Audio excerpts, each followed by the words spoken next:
Well, today we are kicking off our new sermon series called Spiritual War. And it's interesting because even today as we're sitting here, we find ourselves in this familiar spot, don't we? Again, sitting in this building with people that we both know as well as people that we don't know. And really what we're all doing is we are anticipating what will happen here today. Personally, I'm always intrigued by this. I see the numerous faces that are staring back at me, and I always wonder the same thing. Why are we all here today in this moment? What has brought us here to this time, to this place? Because the truth is that each and every one of us, we have rolled out of bed this morning, all of our days off, knowing that we could have slept in, yet we chose to get up early, battle with our families to get ready, and fight the traffic to drive across town just to be here today. And it always intrigues me as to why. Because some think it's crazy, and I have to admit that maybe they are right, that maybe it's a little crazy. Or maybe you and maybe we are here today because we desperately need some good news in our life. Maybe, just maybe, it's because we sense that our souls need a break from the struggle and the hardships of this thing that we know as life. And whatever it is that has brought us here today, I am certain of one thing, that we are all here in the struggle of this thing called life, searching for the same thing, for the very same thing. Hope. Searching for hope. You see, a few weeks ago, my cousin, who I really hadn't heard from in quite a while, called me out of the blue to tell me that his father was being admitted into the hospital. You see, his father had been battling COVID for the past couple of days and was having to go into the hospital because his oxygen levels were dropping to a dangerous level. And during this call, my cousin begins to do what we all do in moments like that. He began to dig. He began to dig through what he was faced with, trying to just make sense of it and find something that he could just hold on to lessen the suffering of his soul. And you know what I did? I sat silently on the phone as he dug through every single emotion that he was feeling, every single feeling that entered into his mind, and every single lost moment as he revealed to me that what he was really struggling with was the thought of his father dying. And you know what? I didn't have a single answer that I knew that would soften anything or make his mind quit racing or to make the thought coming. The truth is that he was afraid of what you and I and all of us that are watching online or here today, he was afraid of the very same thing that we all are afraid of, and that is loss. Loss. He was afraid of losing. And speaking of a story of loss, I have this other friend who is holding the remains of a broken marriage while living in one of the most beautiful places in the world, and they are not sure what to do with the shattered remains of what is lost, what they lost. They too call me, digging for answers that seem buried beneath the rubble of what once was. Have you ever been there? And then just last week, I received this message through Facebook Messenger from a mother of a friend that I knew in high school. She was asking me to pray for her son, whom I attended with, played sports with, was 3 years older than I was. She asked me to pray for him because he was not doing well and was not expected to live. It was a complete shock to the system because he is 41 years old, full of life. But a rare disease had hit his body. He was losing muscle and everything, just disintegrating before the people that he loved. And I prayed, I did. I tried to shake the heavens with my prayer. I tried everything that I could. I called out to God. I tried to even fast a little bit. And then a couple of days later, I read his obituary. And I knew that there was a mother that would be wrestling and digging and searching for answers that did not exist. He was 41 years old, and it hit me with the reality life can be so absolutely brutal, can it? Brutal. It is the combination of both beautiful and brutal, because there are these moments where everything is just so right in the world, and they are the kind of moments that you try to take pictures of to remember, because in those times, that no matter how bad it gets, you can look back and you could say, oh, but there are these moments that make me realize that I was alive. There are the moments where everything is right and it is absolutely beautiful and breathtaking. And then there are also the moments that nearly destroy you. They change you and they absolutely take your breath away, and it changes your perspective. It's as if life is always intersecting in the hallways. Doesn't it feel that way? And we are constantly visiting and exiting rooms to where life begins and to where life ends. It's this kind of teeter-tottering between life and death, and knowing how to absolutely feel about it and what to do with it. And in this same understanding, we just finished a whole sermon series on parables. And in one of the parables, Jesus tells this culturally offensive parable about a father who has two sons. His youngest son comes to his father and he asks for his inheritance at the moment. And right at that minute, it was a shocking request of the time. You never made a request like this while the father was still alive. Essentially, it was telling the father that he would rather him be dead. You only receive the inheritance at death. But this younger son, he does not care. It does not matter to him. He would rather his father be dead anyway, and through heartbreak and tears, the father, he actually shockingly grants his youngest son his request and watches him leave the safety of his home. And the story continues that the son takes his inheritance, he goes to a foreign land, and you know what he ends up doing? He ends up blowing it all. And then he decides that, you know what, this isn't working out. It would be so much better off being a servant in my father's house, because at least I'd be better than what I'm experiencing now. And so he decides what wise people do, to return back home. And as he's returning home, it says in the story, Jesus tells that his father sees him at a distance, and so he runs to him, which was completely culturally inappropriate for the patriarch to run at this moment. And he runs to him and he embraces him and he welcomes him home. Then he does something unimaginable. He decides to throw a feast for this wayward son who had broken his heart and really wished him dead.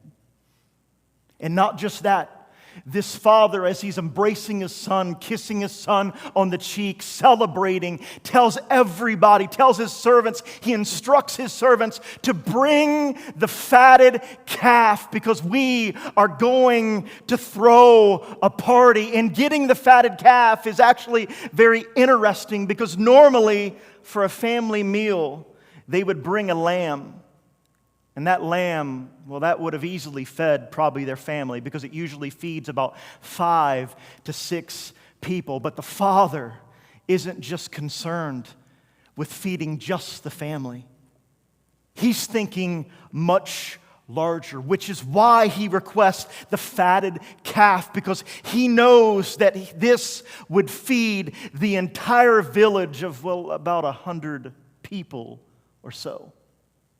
And I know what you're thinking, why would he ask for the fatted calf? Well, the reality is what this shows is that the loss of this son wasn't just a family thing. It affected the entire village in some way that loved this youngest son. And somehow this father is trying to reconcile everything back to the way that it was. To the way that it was. Because it's what every single one of us wants to do. When we are destroyed, when we are hurt, when we're dealing with brokenness, when we're left with the mess, we all want to go back to the way that it used to be. And this father, the plan is going well until the older brother throws a wrench in the feast.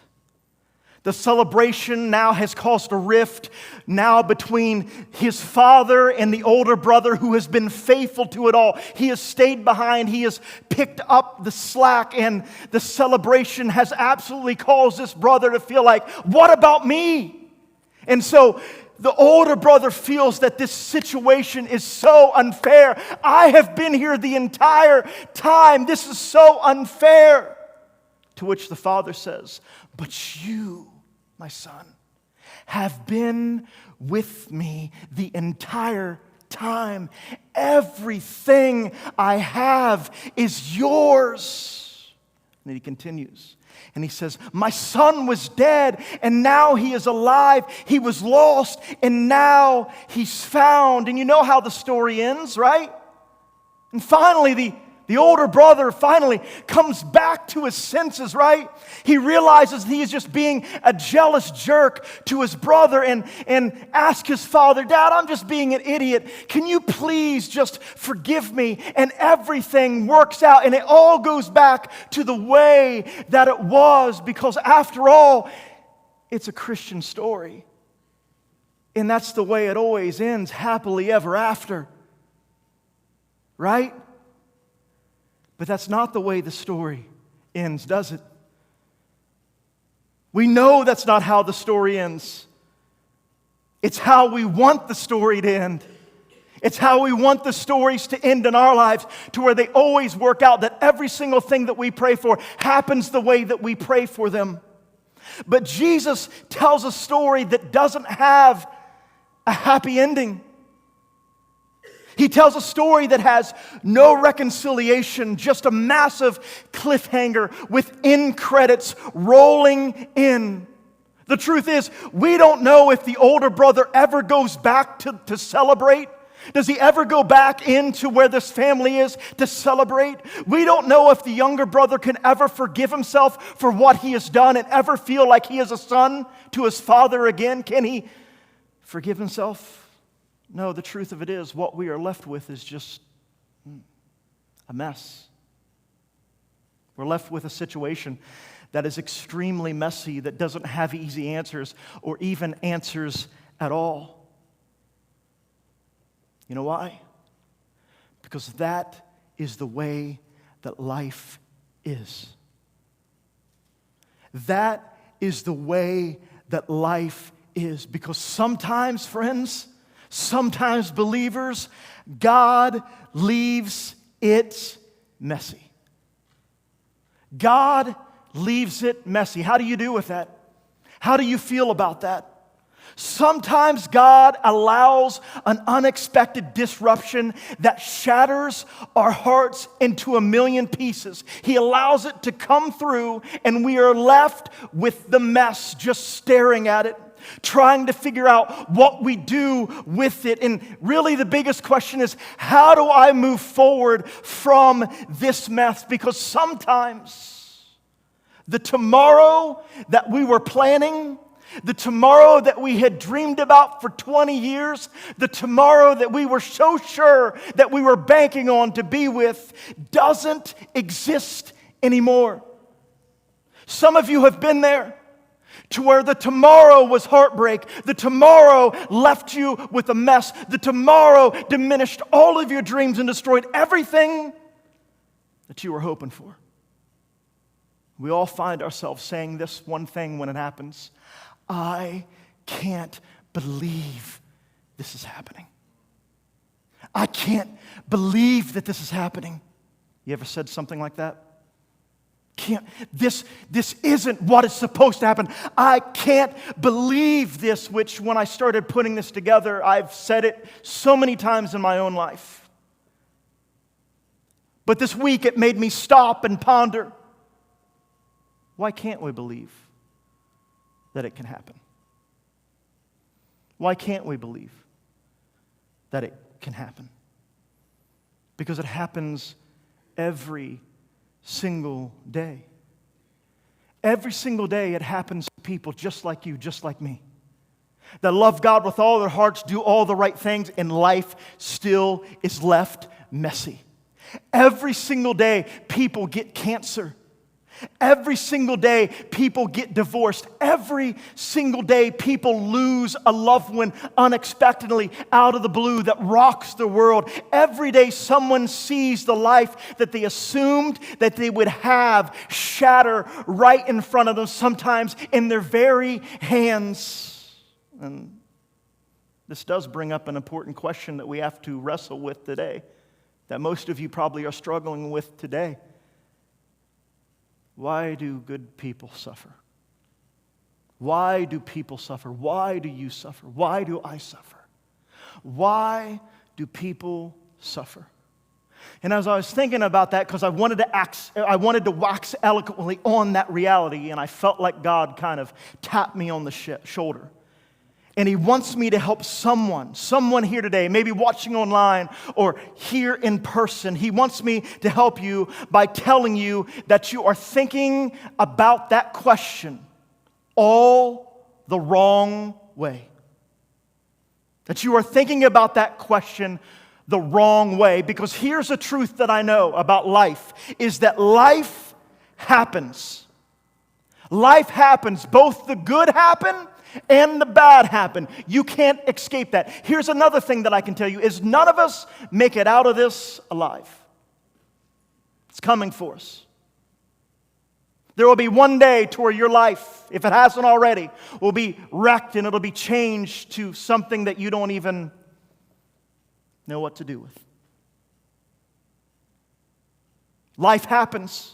The mess happens, and what you dig for are answers that'll help you make sense of the mess that you are left with, because for us as humans, we don't like things to be unresolved, do we? We want them to be tied in a nice bow. We want the box for everything to be put into it. We are desperately creatures that want some sort of answer or some sort of comfort to it. We want to solve the mystery to our pain, and I get it. I do too. You do too. But the truth is, and I want you to listen to me, because some of you, I can tell, are carrying a mess in your hands today. I want to help you, because I've been there. The truth is that most of the time, there is no answer that'll give you what you're looking for. Most of the time, there are times to where you will look at the situation that you're left with, and there will be no answer that suffices your heartache, that mends the broken pieces. Sometimes there is no good answer for why it happened. And that is a tough thing to get through. I have people all the time that ask me from a spiritual standpoint, why did this happen? Why did I lose my child? And I don't know. I can't answer that. Why? Because I'm not God. You know why sometimes you can't answer every question yourself? Because you're not God. And the toughest thing that we will realize is this, is that He also doesn't consult us about it. If He did, we would be God. And so what we're left with is just a mess that we're trying to figure out, what do I do with? And with a mess, sometimes there's no way to clean it up either. There's no way to really do it justice or to make it any better. So the question for you today is not, why is this happening? Why am I suffering? The question that you need to be asking today to help you is, what now? What now? What now? It's happened. What now? 1 Peter 5:8 says this. He says, be alert and sober-minded. Your enemy, the devil, prowls around like a roaring lion looking for someone to devour. Do you understand that the enemy is out to attack you? I think one of the greatest spiritual wars that we face is knowing what to do with the mess of a disruption of life assumptions. Because all of us have an assumed way that our life is to go. The hardest things is when that someone hurls a rock into that assumption and it shatters it into a million pieces and you don't know what to do with it. And Peter understood that the devil prowls around looking for someone to devour. And I didn't know of a better way for him to devour a believer than to get them to lock into a why is this happening mindset. I don't really know of a better way to defeat a believer than to get them to think all the time of why is this happening? I understand the question. I'm not even saying for a little while you shouldn't ask that question. But the problem is that this mindset will cause you to throw away healing at the expense of looking for an answer that may not exist or may never exist. It will cause you to dig at the wound, never actually allowing it to heal. We are very good at digging our wounds. We are very good at festering the infection and continuing to pick and then wondering why we're no further along in the healing process by now. It's why the enemy will keep trying to bring up memories in your mind that cause you to continue to go back to your greatest disappointments, to your greatest hurt, to your greatest pain, because he wants to trap you there so that you don't move forward. So that way you don't move forward. But eventually, friends, you've got to get to the point to where you understand that what has happened, and nothing is going to change that reality. Someone you love is going to pass away. Something that you thought was going to happen is not going to happen. It happens every single day. And I have sat with people in my office knowing every bit of Scripture, going to college, seminary, and everything else, and not having words that feel like they help. Which is why I'm having this message today, because as I thought about it, as I thought about the weeks that I've had people that their lives have been torn apart, I couldn't think of the better way that the enemy attacks than when things go wrong or not as planned. So, the question, what now? Pastor, what do I do now? What do I do? My dad, he's in the hospital, and they're thinking of venting him. What do I say? I can't be there. I can't be there. And this cousin of mine, you know what he was worried about is that they had a falling out before. And he was like, even though we've been okay, like I feel like such an idiot. I didn't get to even say that I'm sorry. What? The person I was talking to that's holding the shattered pieces of a divorce and a life that she thought was going to be complete. What do I say to that? Sometimes there's nothing easy to say. The mom that lost her son that was 41 years that I played basketball and soccer with, like there are moments to where I don't have anything to say. But I am so sorry. And sometimes even the cliche, I'll be praying for you, isn't enough. because you need healing now and you want to feel better. You want things to go back to the way that they were. And I get it, because I want it to. So we're here today. We're here with the mess. We're here with the shattered pieces, and they're all over the floor. And we've looked at them long enough, and so now what? And what I want to help you with today, I want to reveal to you today that you have 4 options to what you can do with the messes that really you can't clean up. They're there, they're going to be there. You may even have more down the road, and this isn't me trying to be a Debbie Downer. This is just me trying to tell you that life's tough, and it's even tougher without Jesus. So here's the first one. You ready? You can choose to look at it. You can choose to look at it. It's normally where we find ourselves first, looking at it in disbelief, wondering why this happened. We stare in disbelief at the mess we are left with, and we're trying to process why it ever happened. We replay everything in our heads, and we try to find the exact moment of where it happened or where it went wrong. Because what we actually feel is that if we can find that, it'll help us feel better or help us fix the problem. And to some degree, I would even say this, that it's helpful. It's helpful to analyze what went wrong, because maybe you were part of the problem in some of these situations, and you can analyze them and look at them differently. It's okay to do it for a while, but I got to tell you this, you can't take up residency there. You can't build your house there by just looking at the problem. You can't just sit there and stare the rest of your life by looking at the mess. Eventually, you have to get to the point to where you understand that the longer that you stay here, the longer that you prolong not only healing, but also living.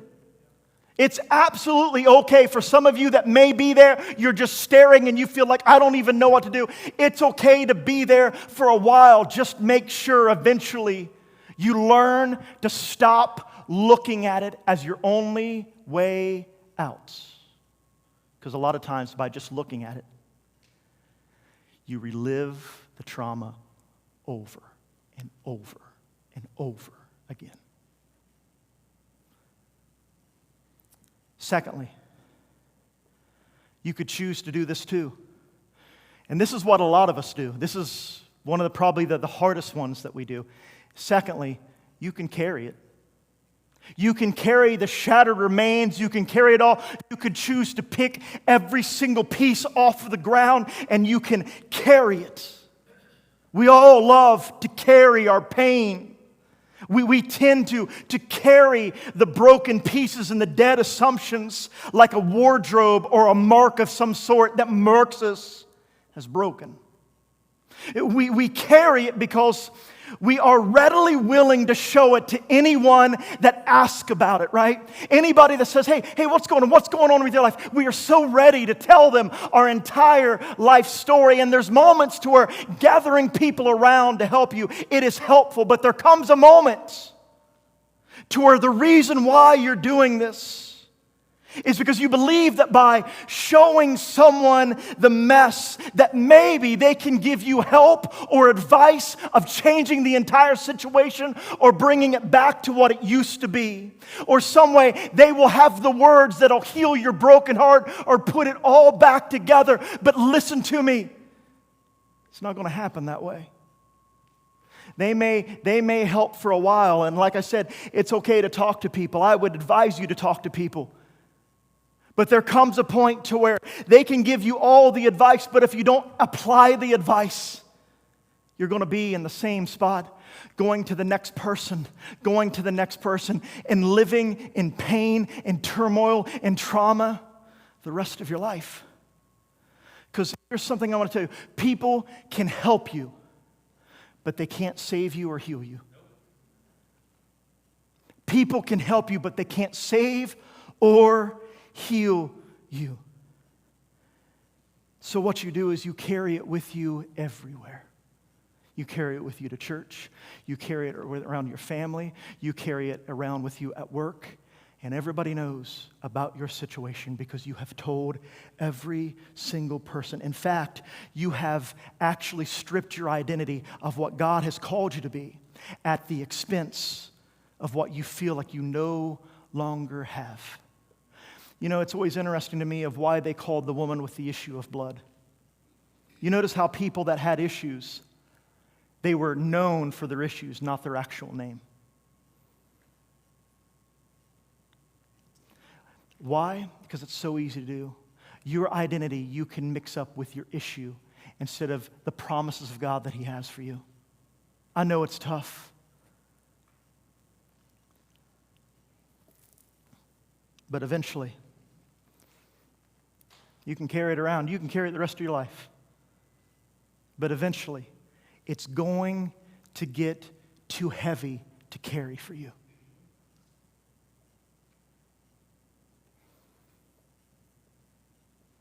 And when that happens, you'll have to decide if it's better to drop it. And thirdly, the next thing that you can choose to do is to leave it. Boy, and that sounds easy, doesn't it? I mean, how many people here have tried to leave the trauma, tried to leave the mess, tried to leave the brokenness, and it is so tempting to pick it back up, isn't it? To pick back up the hurt, to look at it, to find justification for it, to scream at it, to have actual replays in your mind of it that you would do something different, but that reality doesn't exist.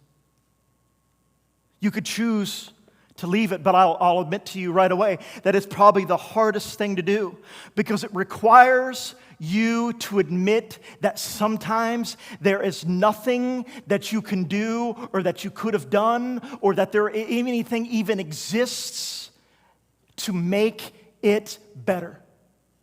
There's nothing that you can do that makes it change. There's nothing that you can do to make you go back to when it was good and euphoric, and there's nothing like that. You admit that.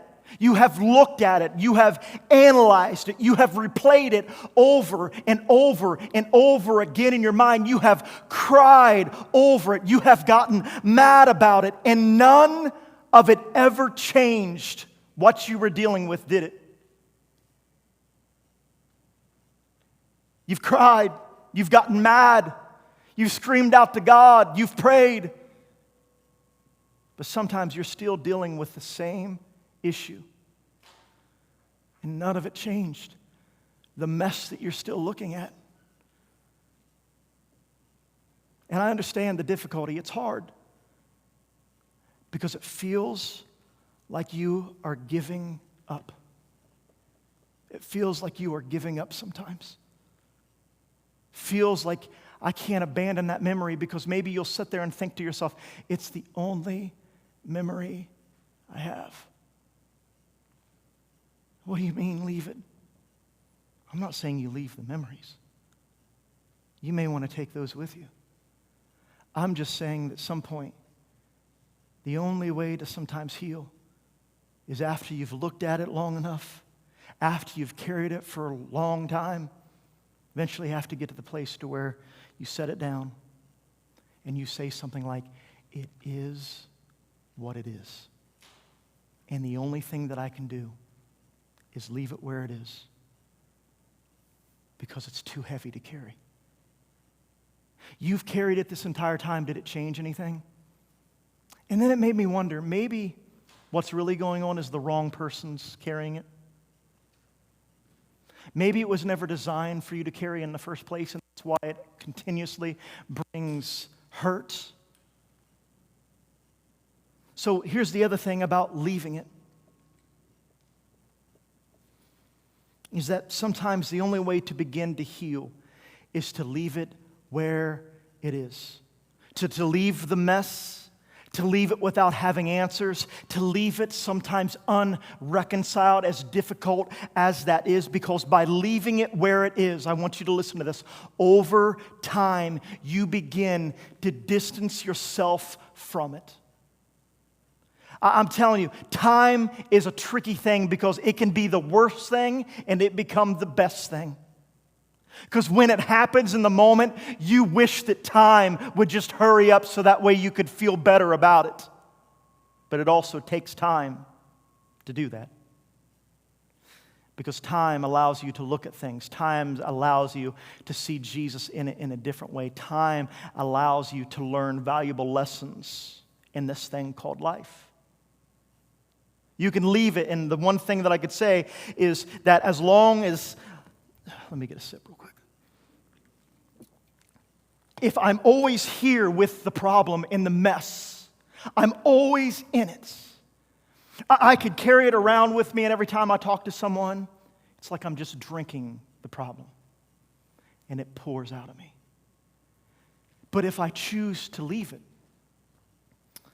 and not do this every time, if I choose to leave over time, today, it may look like just taking a step away.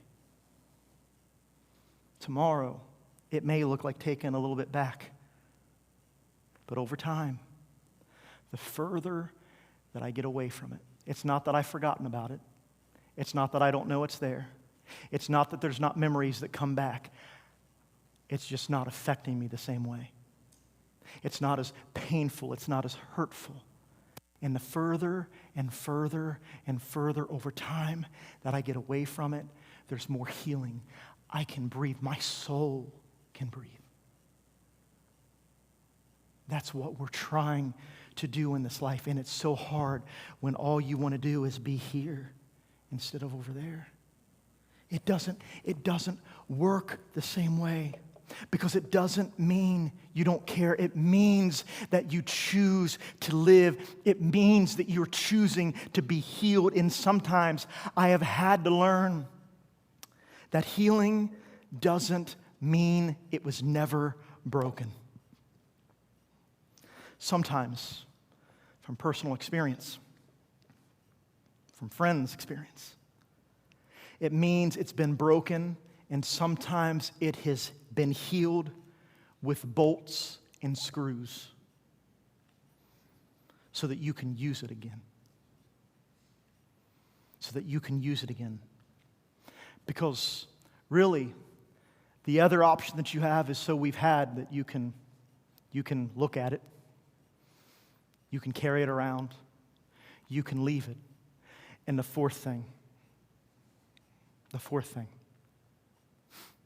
you can use it. You can use it. You can use the pain. You can use the brokenness. You can use the mess. You can use it all.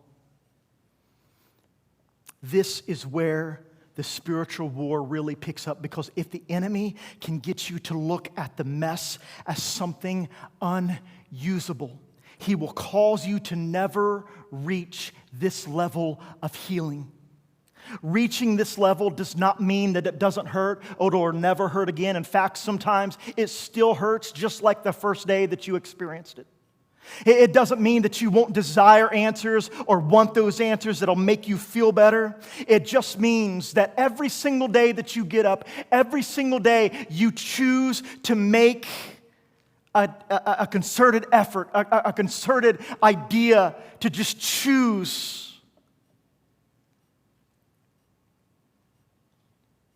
to not allow it to ruin your life.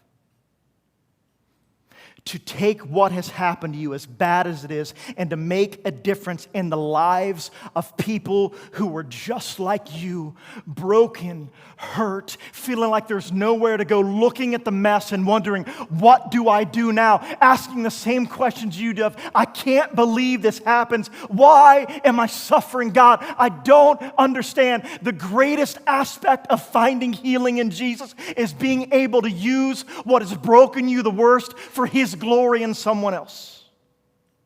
Now, is that easy? No.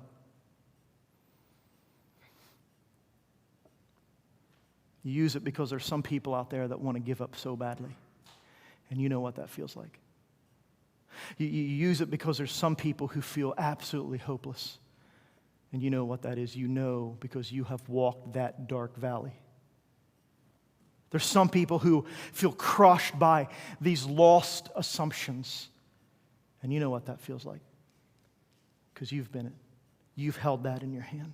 You've cried over that. You've shouted over that.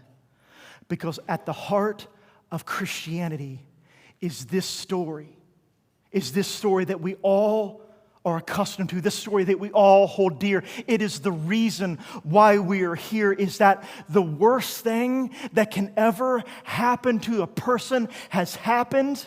And guess what? It wasn't the end of the story.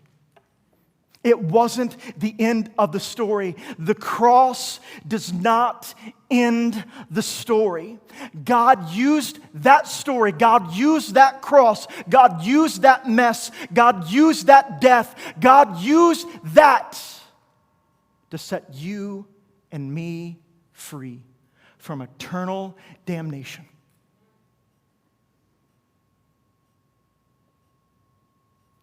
Why? Because none of it is wasted. Not one thing is wasted. Not your pain, not your hurt, not the shattered assumptions, not the I don't know, not the questions. None of it is wasted. You see, the thing that I realize is that you and I, right now, where we're at, we live in what scholars call the not yet. In 1 Peter 5, 8 through 11, it says, "Be alert, a sober mind. Your enemy, the devil, prowls around like a roaring lion seeking for someone to devour." And in 9, it says, "Resist him. Stand firm in the faith, because you know that the family of believers throughout the world is undergoing the same kind of," what's that word? Suffering. If you are a believer, there's going to be suffering. Peter tells you that, and he was a disciple. He was an apostle of Jesus. And he says, you're going to experience suffering. But look at 10. "And the God of all grace, who called you to His eternal glory in Christ," look at this, I want you to look at it, "after you have suffered a little while," after you've suffered a little while, "will Himself restore you and make you strong, firm, and steadfast." And Peter says this in 11, "To Him be the power forever and ever. Amen."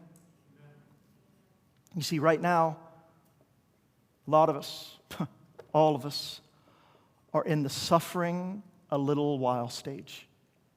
That's where we're at. The suffering a little while. But I want to tell you something. It won't last for eternity. It won't last forever. Because we have a reason to, from the beginning, why we're all here. For hope. And for those of you that feel like you have no hope, Peter tells you, no, I know that you're suffering. I know that it's hard. I know that you feel like giving up. But we have this hope that one day Jesus will restore everything that's broken. He will restore everything that's been stolen. He will take everything that the enemy meant to harm us and use it for His good. One day. We're in the not yet. But one day, everything that is wrong, everything that is broken, Jesus tells us and promises us that it'll be made right. So right now, you have to stand in the middle of the not yet, holding on to the one day when everything will be made right. And He will wipe away the tears. That'll be a great day. But in the moment, in the present, we choose every single day to put one step in front of the other, choosing to live. Because sometimes it's all you can do. And sometimes every step is painful, but I take it with hope. Man, it reminds me of one of my favorite memories, and it actually popped up the other day. My family, and my wife, my son.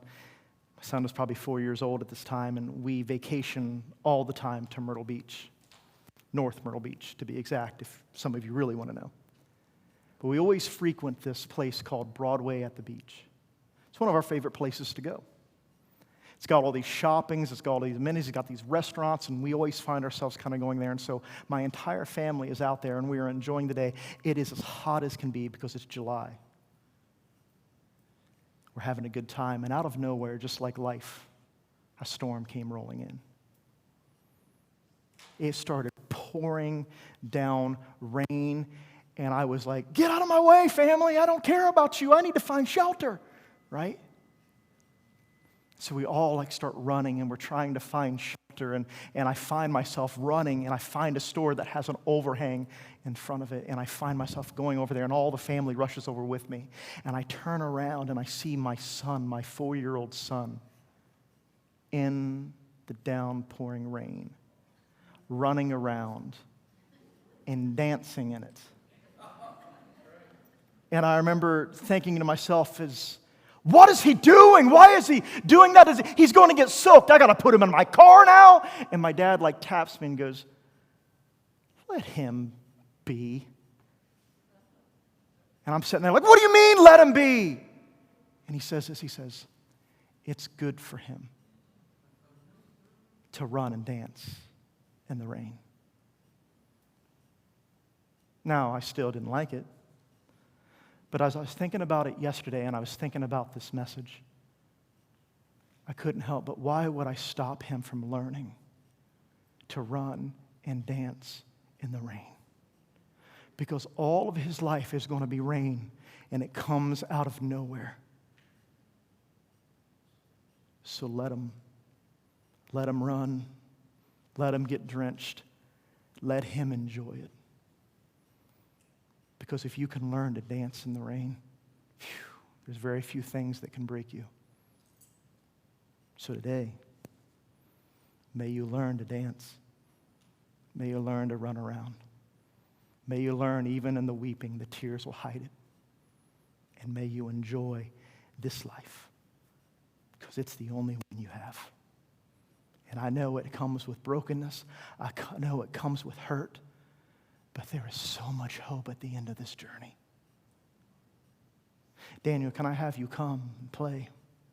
Because we are in a moment, aren't we? You see, because you always have two decisions. You always have two realities into what you're dealing with. It was Moses that told the people of Israel, you can choose life or you can choose death. Which one will you choose? And today, with all the brokenness and all the hurt, and I know it's here and I know it's online, every single day you choose. Will I choose life? Will I choose death?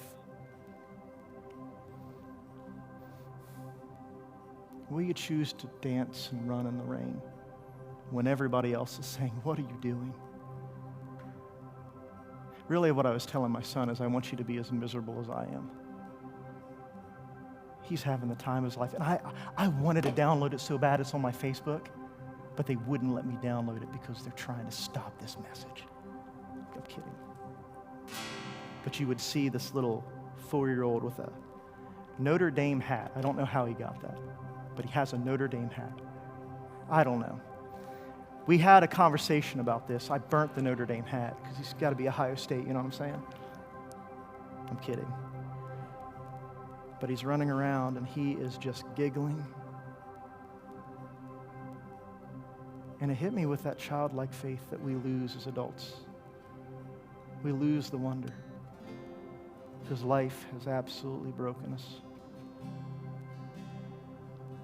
Man, I so badly just want you to see that. To come to Jesus as a little kid would. Sometimes your heart's heavy. Sometimes there's tears. Sometimes it hurts. But I hope that you can run, and I hope that you can dance, and I hope that you can enjoy life. Because it would be miserable to go through this entire thing. That miserable. May you worship in the rain, because it's worth it. At the end of the day, I guarantee you that it'll be worth it. Can I just have you stand as we close out?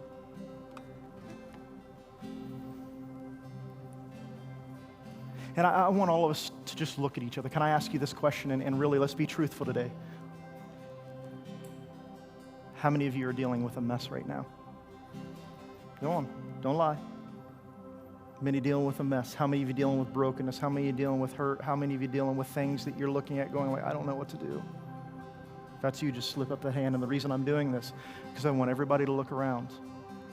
And I want you to judge those that aren't being truthful. No, I'm kidding. I want you to realize that you are not alone. That we are here in this moment, and what we're asking isn't to pick it back up, not to be stronger, even though that's needed sometimes. Really what we're asking is for God to enter into the situation and do what we can't, do what nobody can. Help me, Jesus. Some of you, you're at a place to where you're looking at it and you need to move to maybe even carrying it a little while, because that's the step you need to take. Maybe some of you are at the carrying it and you need to learn to leave it. And maybe some of you are at the leave it and you need to learn to use it. So wherever you're at, may God do what he needs to do. Dear Heavenly Father, I thank you for this time. I pray that healing can come, and I pray that they will learn to dance in the rain. We love you, God, and we give all to you today. Come rushing in, because we know